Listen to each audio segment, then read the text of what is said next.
La compatibilité dans un couple est plus importante que l'amour. Un couple peut vivre heureux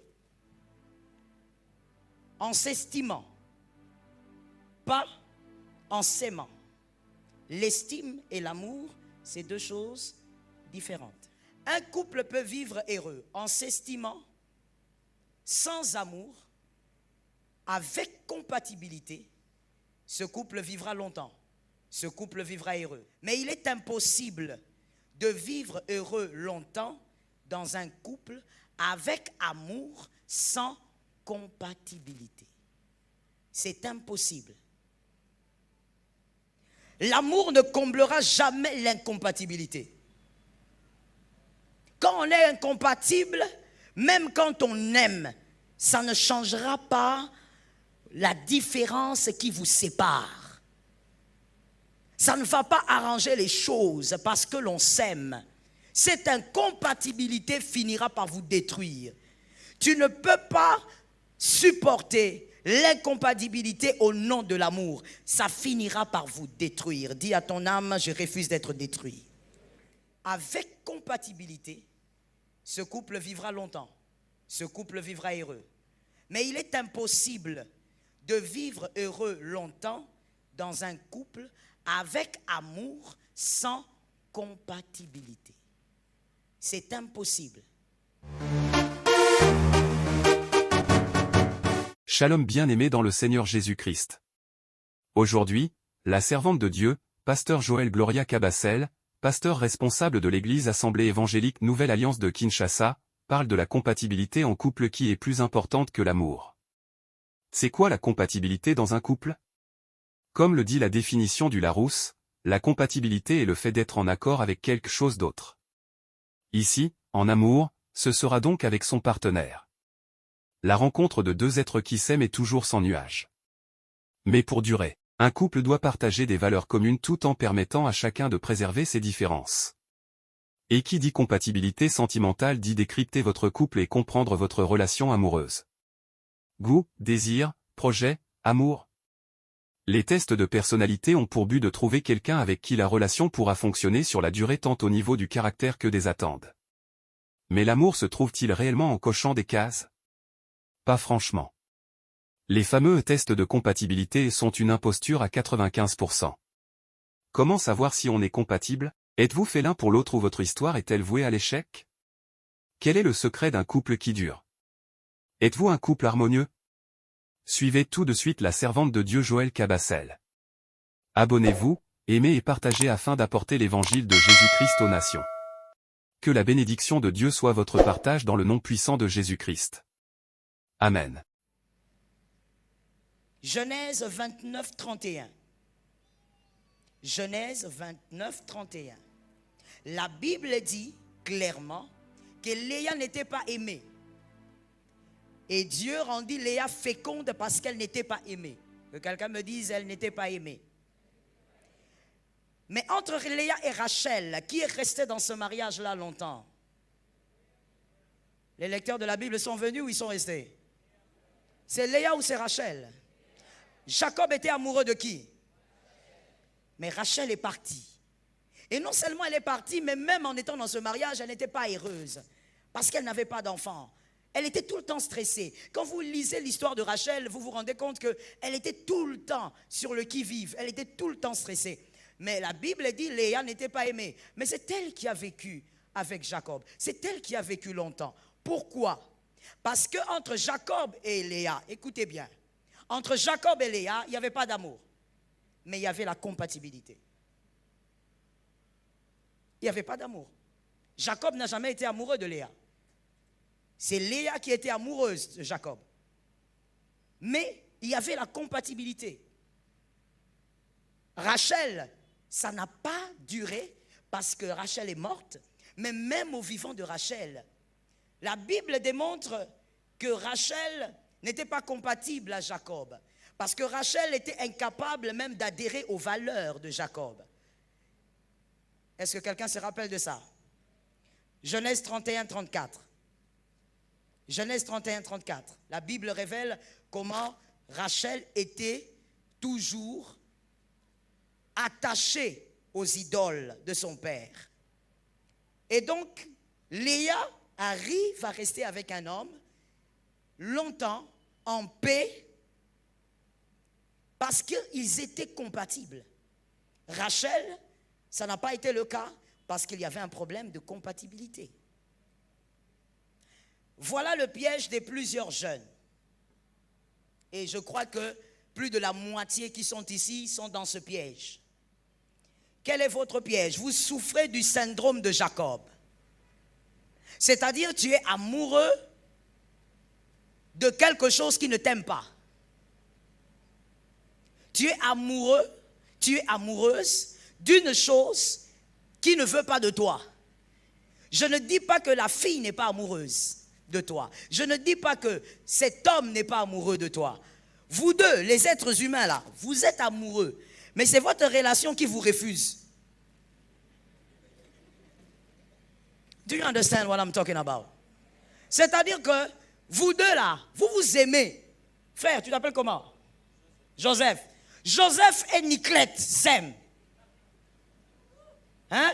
Joseph et Niclette s'aiment. Il y a beaucoup d'amour dans le cœur. Mais c'est la relation entre Joseph et Niclette qui ne les accepte pas. Écoute-moi bien.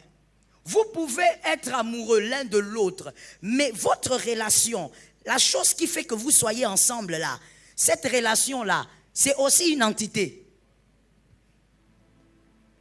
Est-ce que quelqu'un m'entend?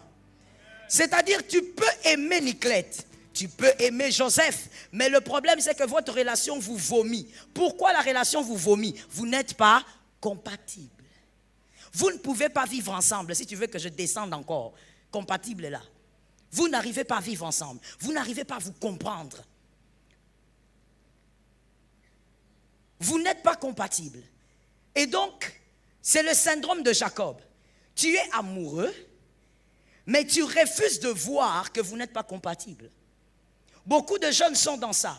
Tu es amoureuse, mais tes yeux sont incapables de voir que vous n'arrivez pas à vivre en paix. Mais ton cœur aime. Sois délivré du syndrome de Jacob. Ah, celui qui a dit un amen, qu'il soit délivré tout de suite. Et ceux qui ne disent pas amen, généralement, c'est eux-mêmes qui sont très malades. Le syndrome de Jacob. Ton cœur aime, mais la relation ne t'aime pas. Ton cœur aime, mais quand on vous met ensemble, vous commettez des dégâts extraordinaires. Le cœur de l'homme aime le cœur de la femme. Mais quand on vous met ensemble, c'est Satan 2. Ça veut dire que vous ne pouvez pas vivre ensemble. Mais le cœur aime. Et voici maintenant le problème. Quand on souffre du syndrome de Jacob, on aura Rachel. Mon frère, si tu finis par avoir Rachel, tu pleureras seul dans la chambre, tu pleureras avec les amis, tu pleureras avec ton grand-père, tu pleureras avec les passants, tu pleureras même avec les enfants du quartier. Pourquoi? Parce que Rachel est une personne qui n'est pas compatible à toi et qui ne te donnera jamais la paix. Que Jésus t'épargne. Voici les mensonges que nous allons bannir ce soir. Commençons par là. Il y a des mensonges à bannir. Je ne sais même pas qui vous a raconté ces choses, mais de toutes les manières, nous allons chasser ce mensonge au nom de Jésus. Je suis d'accord avec ton amen. On va chasser ça au nom de Jésus. Que quelqu'un me lève la main droite et me dise, je refuse de vivre dans ce mensonge. Oui, mon frère, tu dois vivre selon Romains 12, 2. Tu dois être renouvelé dans ton intelligence. Premier mensonge à bannir. L'amour peut tout changer. Faux. L'amour peut tout changer. Non, comme on s'aime, on peut tout changer. Mon frère, l'amour qui change tout, c'est l'amour de Jésus. Cet amen est pourri, donne-moi un amen. L'amour qui change tout, c'est l'amour de... L'amour Eros ne change pas tout. L'amour Eros, c'est-à-dire l'amour entre l'homme et la femme. Ça ne change pas tout. Si ça changeait tout, tous les mariés seraient parfaits. Arrête de dire à ta fiancée ou à ta proposante, ou je ne sais même pas quel type de nom vous donnez, parce que vous, des fois pour légaliser votre péché, vous donnez des noms bizarres. À votre relation sans forme, façon. Ça veut dire que ce n'est plus ton proposant, c'est ton avenir. Tout ça pourquoi? Parce qu'il n'est rien en fait. Comme il n'est rien, il faut lui donner un nom. C'est qui passe? Le pasteur te demande c'est qui? Pasteur, c'est mon avenir. Parce qu'il n'est ni proposant, ni fiancé, il n'est rien. Et donc, tu regardes cet homme, tu lui dis, écoute, comme on s'aime, ne t'inquiète pas, ça va aller. Mon frère, c'est faux. Il y a des choses que l'amour ne change pas. Si ça ne marche pas au début, arrêtez-vous déjà là. Donne un amen normal. Non, moi je ne suis pas venu te dire des choses pour te caresser au sens du poil. Je suis venu te dire la vérité, tu n'es pas d'accord, c'est comme tu veux. Mais la vérité reste la vérité. Est-ce que quelqu'un m'a entendu? L'amour ne change pas tout. L'amour Eros ne change pas tout. Certaines choses, mon frère, ne permettent pas d'aller avec de l'autre côté. Si tu constates ça dans les fiançailles, tu constates ça pendant que tu veux faire le choix, ça te met mal à l'aise, ça te tourmente, ça t'ôte la paix. Ça, c'est le mot qu'il fallait. Ça te ôte la paix. Parce que notre Dieu est le prince de paix. Dans tout ce que tu fais, tu dois avoir la paix. Un foyer qui s'épanouit, c'est d'abord un foyer qui a la paix avant d'être un foyer qui a de l'argent. Tu dois avoir la paix. Quand tu sens qu'il n'y a pas la paix, commence à réfléchir à deux fois. Est-ce que quelqu'un m'entend? Il y a des situations sur lesquelles il ne faut même pas prier. Il ne faut pas déranger le Seigneur pour les choses comme ça. Il ne faut pas déranger aussi ton onction pour les choses comme ça. Tu es avec quelqu'un, quand vous causez avec cette personne, vous passez 3 minutes de paix. Les autres minutes, c'est la guerre. Toi, tu es Poutine. Lui, c'est toi qui as dit, c'est pas moi. Donc, la guerre, vous n'avez pas de paix. Ça veut dire que vous voulez vous marier. Le pasteur aussi sait que vous commencez à aller prendre des enseignements là-bas. Mais vous, quand vous vous rencontrez, c'est la colère, ce sont des disputes, des incompréhensions. C'est quand vous vous séparez que vous êtes en paix. Quand vous parlez au téléphone, vous êtes en paix. Mais quand vous vous voyez, ça ne va pas. Tu vas où? Pourquoi tu peux demander au Seigneur des choses qui sont limpides? L'amour ne change pas tout. Est-ce que quelqu'un m'entend? C'est le moment de voir. N'attends pas d'être marié pour dire, le Saint-Esprit était où? Le Saint-Esprit était toujours là, mais il t'a accordé aussi l'esprit de discernement. Et il t'a accordé une sagesse pour que tu saches voir toi-même. Est-ce que quelqu'un m'entend? La fois où Dieu a donné, a choisi la femme à l'homme, l'homme a dit, c'est la femme que tu m'as donnée. Maintenant les hommes, choisissez. Dieu ne veut pas de problème là-dedans. Choisissez. Mais enlevez de votre esprit que l'amour qu'on a l'un pour l'autre, ça va tout régler. C'est un mensonge. Que le mensonge du diable déménage. Deuxième mensonge. L'amour peut rendre compatible. Non, l'amour ne rendra pas compatible. L'amour ne rendra pas compatible. Non, au fur et à mesure qu'on s'aime, certaines choses vont évoluer. Oui, certaines choses peuvent évoluer, mais l'amour ne rend pas compatible. Attention. Il y a des différences qui détruisent. Vaut mieux le savoir maintenant. Et vaut mieux savoir s'il faut mettre les pieds à cet endroit-là. Que Jésus t'aide à comprendre. L'amour ne peut pas rendre compatible. Il faudrait savoir faire la différence entre ce que tu ressens et ce que tu vis avec la personne. Que quelqu'un m'aide à dire, il faut créer cette différence. Ceux qui sont de l'autre côté, je ne vous entends pas très bien. Que quelqu'un me dise, il faut créer cette différence. La différence entre ce que tu ressens dans ton cœur, au niveau de tes émotions, et ce que tu vis. Qu'est-ce que tu vis pratiquement? Ceux qui souffrent du syndrome de Jacob se focalisent seulement à ce qu'ils ressentent. Oh, je ressens de l'amour. Oh, je ne dors pas. Oui, tu ne dors pas. Mais quand tu es avec elle, quand tu es avec lui, ça se passe comment? Quand tu vas dans sa famille, ça se passe comment? Ne te limite pas à ce que tu ressens. Va au-delà. Quand il y a un mensonge à tuer, il y a des gens qui notent quand même. Ce qui ne s'améliore pas dans les fiançailles va s'améliorer dans le mariage. Mensonge. Non, le problème là, il est juste petit. Quand on va se marier, ça ira mieux. Qui t'a dit ça? Que quelqu'un me dise Joseph. Dis-moi Joseph. Joseph, l'époux de Marie. Qui connaît? Et qui connaît Joseph, l'époux de Marie? Joseph, l'époux de Marie, a voulu quitter Marie quand il avait appris qu'elle était enceinte du Saint-Esprit. Tu sais pourquoi, mon frère? Premièrement, c'est parce qu'il s'est dit, cette femme, elle ment. Elle a été avec un gars. Mais deuxièmement, parce que la grossesse qui dérangeait Joseph dans le mariage n'allait pas être une grossesse, ça allait être un enfant. Qui a compris? Avant que je go on, qui a compris? Parce qu'il ne faut pas seulement qu'il me dise go, come on, il faut que quelqu'un comprenne. Il y a des gens qui ne comprennent pas, même quand on parle. Je répète pour celui qui était 4e dans une classe de 4 élèves. Je dis ceci. Joseph. Tu sais, généralement, quand on prêche Joseph, on le condamne. Hein? Oh, Joseph, manque de révélation. Joseph. Mon frère, Joseph était intelligent.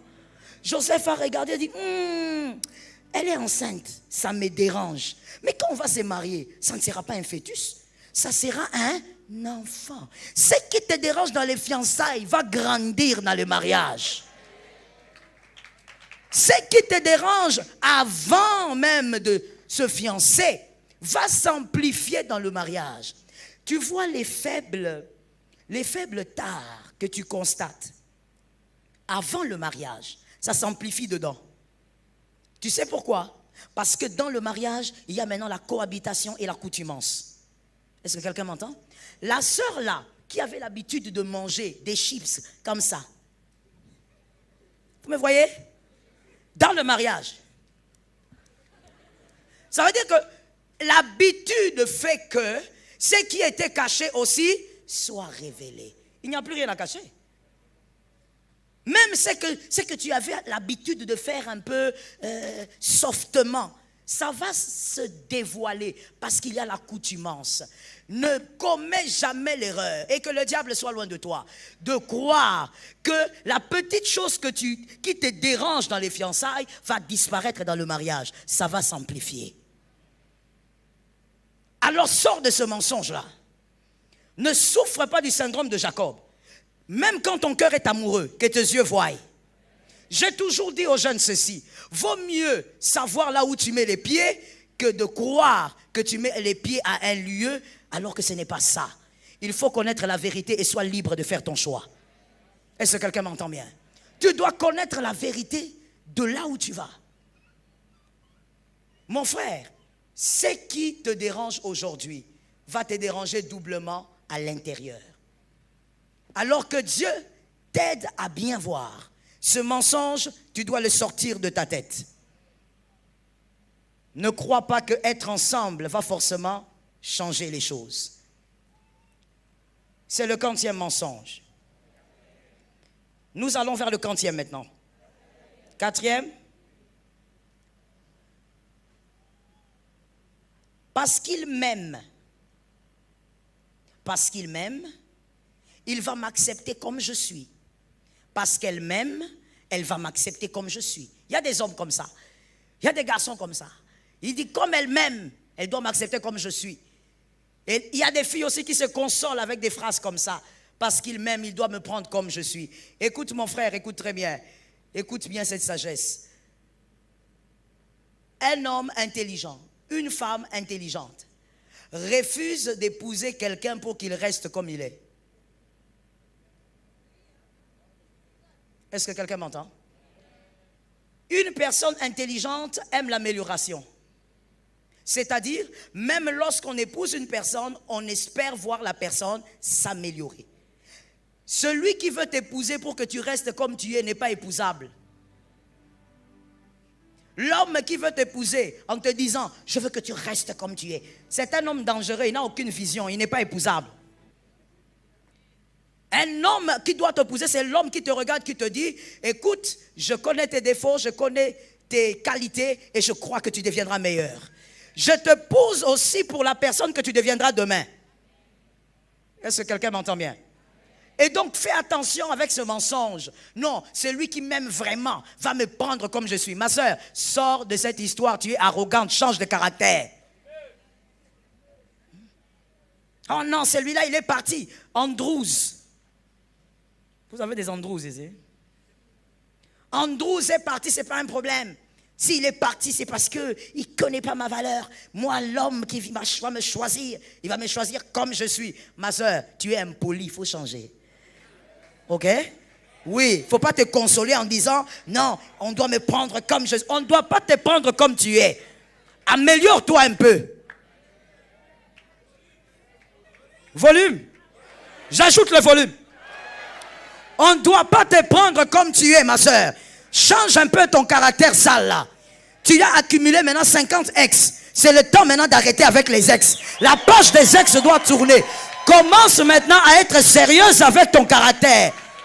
Arrange un peu. Il y a des sœurs, vous savez, il y a des sœurs qui ont été déformées par une mauvaise audition de la prédication. Oh non, moi j'attends mon Boaz. Celui-là, c'était Kiljan. C'était Kiljan. Celui-là, c'est Kiljan. Moi, j'attends mon Boaz. Boaz ne viendra pas, tu as un sale caractère.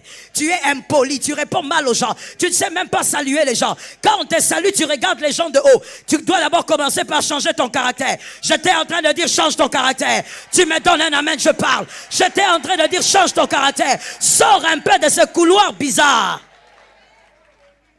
Il faut que tu arrêtes de te consoler comme ça. Moi, il faut qu'on m'aime comme je suis. Tu es comment? Tu es comment? Change. Change. Toi, même quand on te dit à l'église bonjour, pour que ton bonjour sorte, il faut qu'on attende que Hitler renaisse. On te dit bonjour ici. Toi, tu réponds bonjour là-bas. Bonjour, mademoiselle. Bonjour. Ma soeur, c'est quoi? C'est quoi? Ton problème, c'est quoi? L'église, c'est le lieu de la transformation. Au nom de Jésus, sois transformé par le renouvellement de l'intelligence. Sois transformé au nom de Jésus. Tu ne dois pas te consoler dans ces gens. Le quatrième mensonge disait que tu ne peux pas dire « je m'aime comme je suis ». N'est-ce pas? Et nous chutons directement. Laisse-moi regarder l'heure. Oui. Nous chutons directement pour dire la compatibilité commence par un élément que j'aime beaucoup. Et je préfère commencer par là. Comment savoir qu'on est compatible? Cet élément, c'est la capacité de s'améliorer. La capacité de s'améliorer. Et ça passe par la compréhension. La compréhension. Premièrement, la compréhension entre vous deux. Pour mieux se comprendre, il faudrait commencer par savoir se faire comprendre. Que quelqu'un me dise, il faut savoir se faire comprendre. C'est-à-dire, il y a des gens qui ne savent pas se faire comprendre. Lui, quand il cause, quand il parle à sa proposante, à sa femme, il lui dit par exemple, surtout les mariés, l'homme lui dit par exemple, écoute, il faut qu'on déménage. Il a des bonnes raisons pour le déménagement, des très bonnes raisons. Peut-être même que ce sont des raisons spirituelles. Il a vraiment des bonnes raisons. Alors il dit, il faut qu'on déménage. Et la femme qui dit, ah oui, chérie, tu es sûre? Mais pourquoi? J'ai dit, il faut qu'on déménage. Mais chérie, je voulais seulement comprendre. Arrête, tais-toi.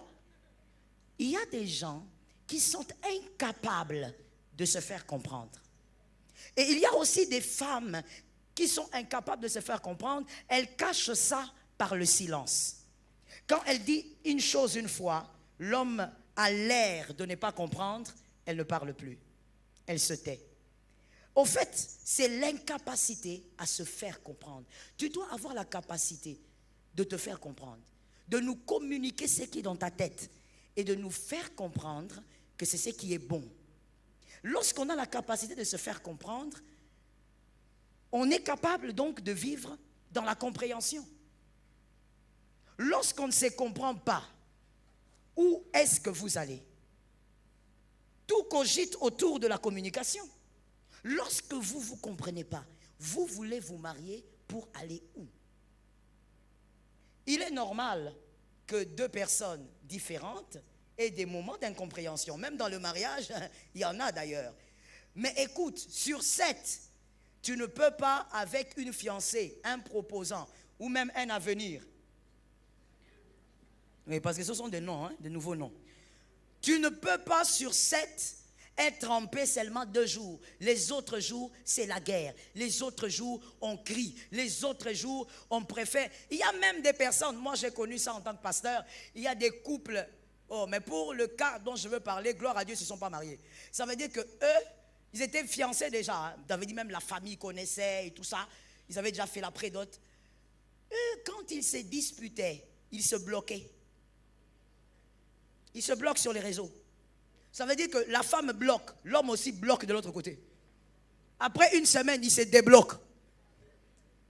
Ils reprennent. Après 2 semaines, ils se rebloquent. Ça veut dire que vous-même, vous ne voyez pas que vous n'arrivez pas à avancer. Mais quand on souffre du syndrome de Jacob, on dit, non, ce sont des petites choses. On s'aime. L'amour, je vais choquer quelqu'un. Des fois, l'amour ne veut rien dire. Faites attention. L'amour est quelque chose qui peut vous tromper. Vous devez tenir compte de la compréhension. Est-ce que vous vous comprenez? La capacité de dialoguer.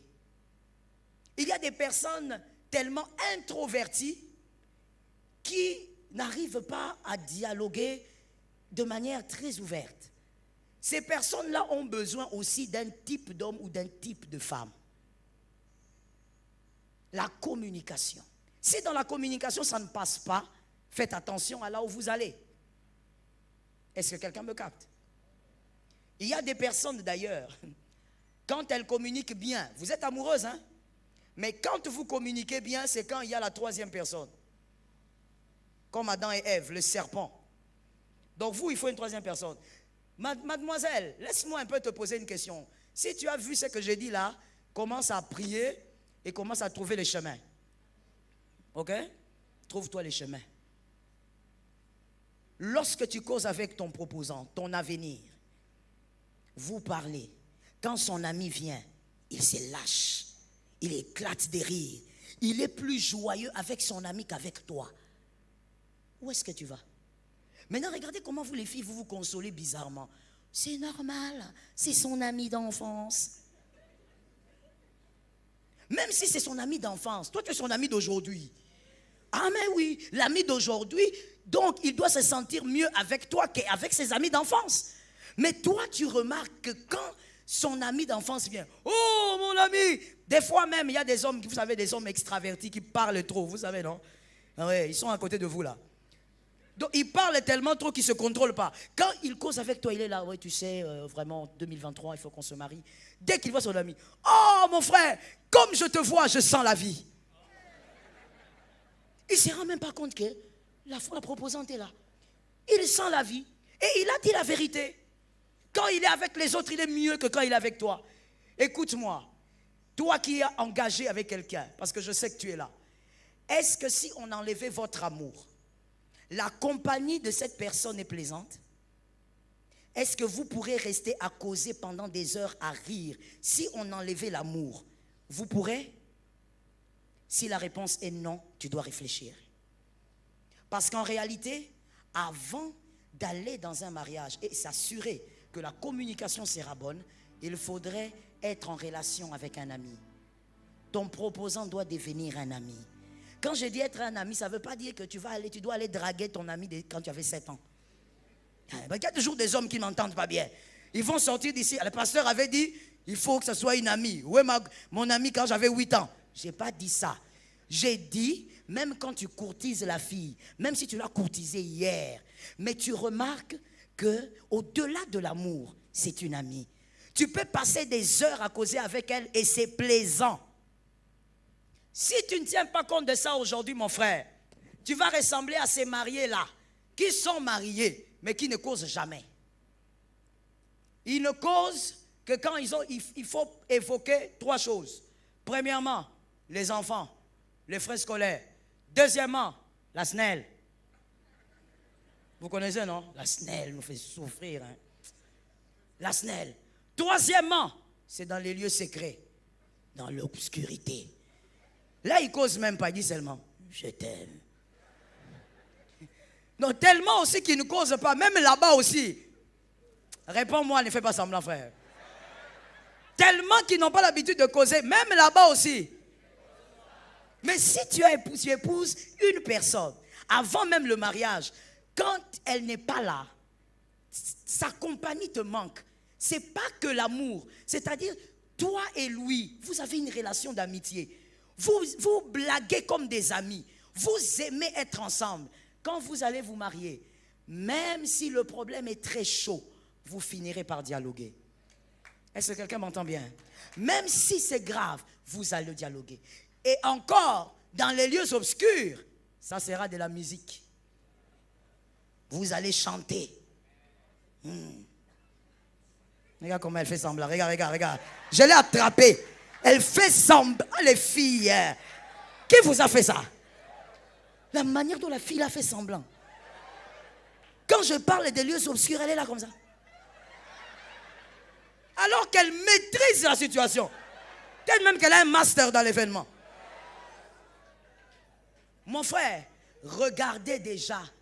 Lorsque tu l'appelles pour dire, j'ai vu ça ici avec certains couples. Oh, il paraîtrait que les femmes aiment les sorties, c'est vrai? Ah oui, vous aimez les sorties? Les sorties. Mais je dis ceci. Quand ton proposant te dit, on va au resto, tu es contente, vous partez. Quand vous causez au restaurant, deuxième indice pour les célibataires, vous parlez de vous ou vous parlez des autres. Si vous parlez des autres, c'est qu'il n'y a pas de communication là-bas. Vous avez un problème en réalité. Si vous êtes au resto, seulement en train de dire, oh, regarde le serveur, il est bien habillé. Oh, tiens, le menu, oh, il est beau. Vous devriez parler de vous deux. Mais si vous ne parlez pas de vous deux, la vérité c'est quoi? Vous n'avez pas de causerie qui vous touche à deux. Et c'est un problème. Commencez à y réfléchir. Un homme avec qui tu ne peux pas causer, mon frère, c'est la mort. Une femme avec qui tu ne peux pas causer, dialoguer, discuter, vous n'êtes pas loin de la mort. Beaucoup de couples, je connais certaines femmes qui ont été infidèles. Je ne parle pas des païennes. Je parle des personnes qui se disent chrétiennes et qui vont dans les églises. Elles ont été infidèles. Pas après 6 ans de mariage, pas après 15 ans, pas après 20 ans, des fois même un peu plus. Mais pour certaines, elles ont été infidèles simplement. Quand tu lui poses la question, elle te dit, pasteur, cet homme-là parle avec moi, il cause avec moi, il m'écoute. Quand je parle, il m'écoute. Mon mari ne m'écoute pas. Et moi, j'ai l'habitude de dire aux femmes, ce n'est vraiment pas une raison. Parce que cet homme n'a pas commencé à arrêter de t'écouter dans le mariage. C'est déjà avant qu'il ne t'écoutait pas. Mais vous, les femmes, vous ne voyez. Il n'a pas commencé à t'écouter depuis. Mais seulement tu refusais de voir que cet homme ne m'écoute pas. Est-ce que quelqu'un m'entend? Il est avec son téléphone là, toi tu lui racontes des choses. Et lui il sourit. Il sourit à ce que tu dis ou il sourit à ce qu'il voit. Que Dieu te donne la victoire, mon frère. Ma soeur, que Dieu te donne la victoire, c'est pas facile. La volonté de s'améliorer. Quand on a la volonté de s'améliorer, il y a le dialogue. Tout ce qu'on veut, c'est faire plaisir à l'autre et on fait des efforts. Même s'il y aura des failles, parce que vous êtes humain, mais vous allez faire des efforts. Je ne parle pas ici de celui qui dit vouloir s'améliorer. Je parle ici de celui qui fait des choses pour s'améliorer. Est-ce que quelqu'un m'a entendu? La deuxième chose qui pourrait révéler votre compatibilité ou même votre incompatibilité, la première c'était quoi? C'était quoi? La capacité de s'améliorer, n'est-ce pas? Et dedans il y a le dialogue, la communication. La deuxième chose qui pourrait vous aider à savoir si vous êtes compatible, c'est l'éducation. La différence éducationnelle. Il y a des choses qu'on n'aime pas dire dans les églises. Je ne sais pas pourquoi, parce qu'il n'y a pas de raison biblique qui empêche cela. Mais je crois que c'est simplement attaché à un petit gène qu'on a et qu'on ne voudrait pas dire certaines choses. Ou encore, il y a la boîte de Pandore qu'on ne veut pas ouvrir. Mais certaines choses doivent se dire, surtout avec cette génération ici. Est-ce que quelqu'un m'entend? La différence éducationnelle, ça va même plus loin. La différence éducationnelle touche à votre cadre familial. Vous voulez épouser cet homme. Il est orphelin. Qui ont été ses tuteurs? Vous voulez épouser cette femme. Est-ce qu'elle sort d'une famille polygamique? Écoutez, arrêtez de vous leurrer. L'Église transforme les hommes, je le crois. L'Église transforme les femmes. Voilà pourquoi d'ailleurs nous prêchons. Mais sachez ceci, l'éducation qu'il a reçue va très souvent crier. J'ai entendu un seul amen. J'ai entendu un seul amen. Une personne qui a grandi dans une famille monogamique, avec un père présent, une mère présente, quand tu veux te lancer dans une histoire avec un garçon qui était fils d'une 4e femme, tu dois savoir là où tu vas. Il y aura forcément une grande différence dans vos éducations. Ici, mon frère, les parler en langue ne te sauvera pas. Ici, là, vision prophétique, tout ça, ça ne t'aidera pas. Tu dois ouvrir les yeux et savoir, j'épouse qui? Quel type d'éducation la personne a? Lorsqu'on parle de ces choses, il y a des personnes qui ont l'impression que nous sommes en train de diminuer d'autres. On ne diminue personne, mais il faudrait seulement que ta connaissance soit éclairée. Toutes ces choses font partie du package éducationnel d'un être humain. Est-ce que quelqu'un m'entend? Attention avec la différence éducationnelle. L'écart ne doit pas être trop grand. Il est évidemment possible que vous n'ayez pas la même éducation, mais évitez les trop grands écarts. Ne vous mentez pas à vous-même. Ce qui compte, ce n'est pas que de prier ensemble. Quand on a des problèmes, il est difficile de prier ensemble. Il faut tenir compte de ça. Que Jésus vous aide. Lorsque vous êtes dans un couple où il y a l'amour, mais sans compatibilité, et malheureusement vous êtes mariés, s'il n'y a pas de divorce, l'une des personnes deviendra une victime. Il y aura l'une des personnes parmi les deux qui va commencer à porter un fardeau lourd. C'est-à-dire, tu vas t'incliner, tu vas supporter et tu vas tout accepter. Finalement, tu deviens la victime et c'est ton cœur qui finira par se briser. Est-ce que quelqu'un m'a entendu? Que l'Éternel vous préserve du mal. Shalom bien-aimés dans le Seigneur Jésus-Christ. J'espère que vous avez aimé cette vidéo. Abonnez-vous et partagez pour porter l'évangile de Jésus-Christ aux nations, car il y aura plus de joie dans le ciel pour un seul pécheur qui se repent. Merci de faire partie de notre famille Wonderful Jésus-Christ.